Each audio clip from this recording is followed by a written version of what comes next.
Hello, mapagpalang tanghali po sa inyo lahat mga tol, no? Ngayon, gawin natin ngayon, kakain tayo ng tanghalian. Mag-prepare tayo ng pagkain.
Lang natin munggo na hinaluan ng malunggay sa kayong kalabasa.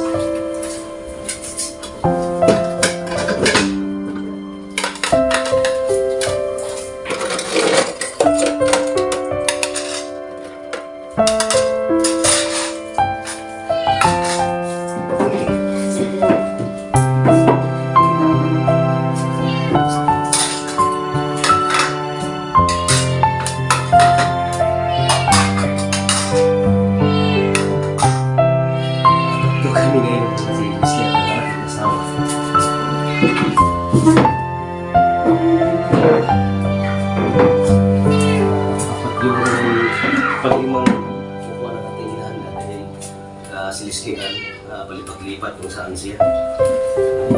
Ito. Han! Han! Han! Ano yung ngaon ta?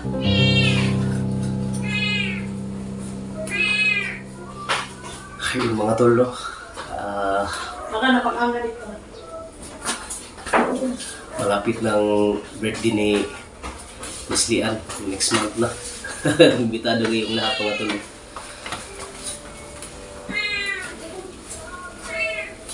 Dito.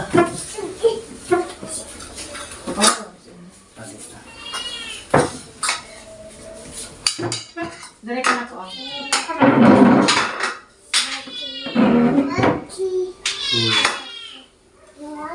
Magkasuta sa kala ng awa ng anak sa pisan sa amin. Panginoon, salamat sa kasya na aming natanggap ngayon. Sana bigyan po kami pang kasya at kalusugan. Pinipalagay sa kala ng awa ng anak sa pisan sa amin.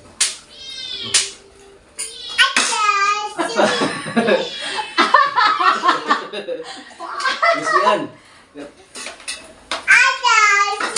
Hi guys daw, sabi ni Lislian. Dari ka pa. Say guys. Hi guys daw, sabi ni Lislian. Ayan.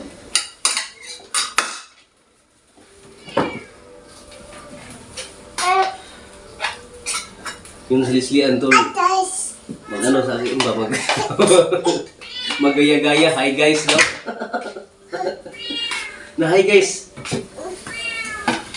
Sige, hi guys na. Yung pusa, gusto siyang pumasok dahil ayaw namin ipapasok dahil kakain pa kami. Dahil akit ng akit siya.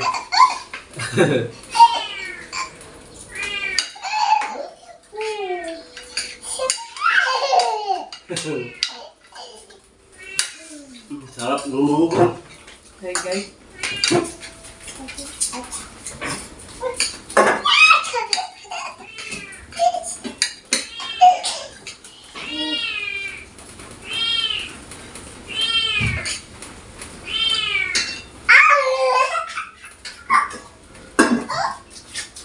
Hindi na nagkatawa kita kamera. Mahilig si kamera. Lislian. No, sa Lislian no to.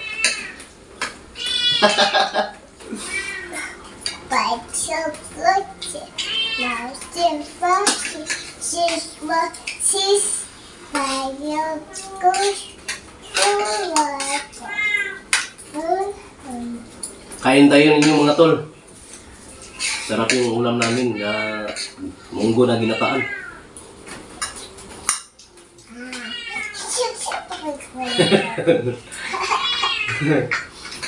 Mahilig si Camila sa islian.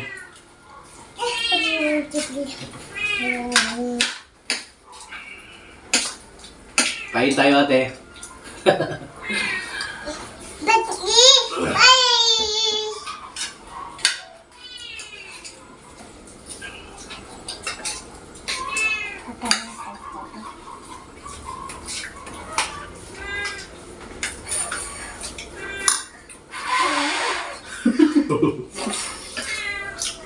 Init, ilislian. Ayaw po mama ba? Hindi naman kay init good.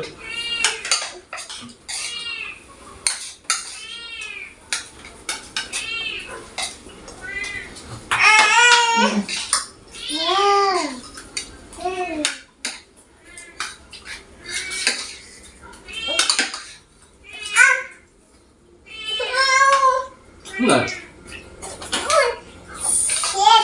Ha?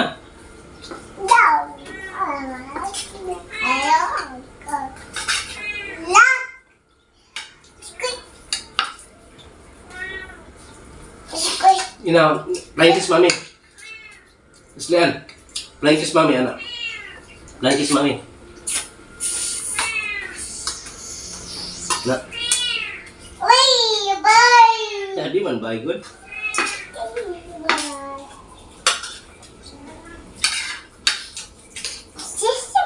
Siguro mga tulong, mga next week siguro magpuntahan natin yung tinatawag na kapre.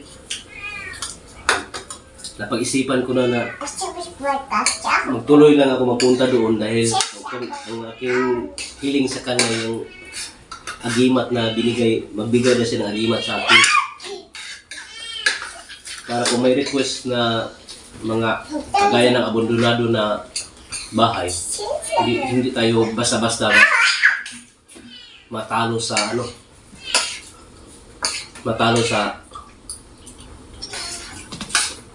mga masamang espiritu o sa mga nakatira sa loob ng abandonadong bahay.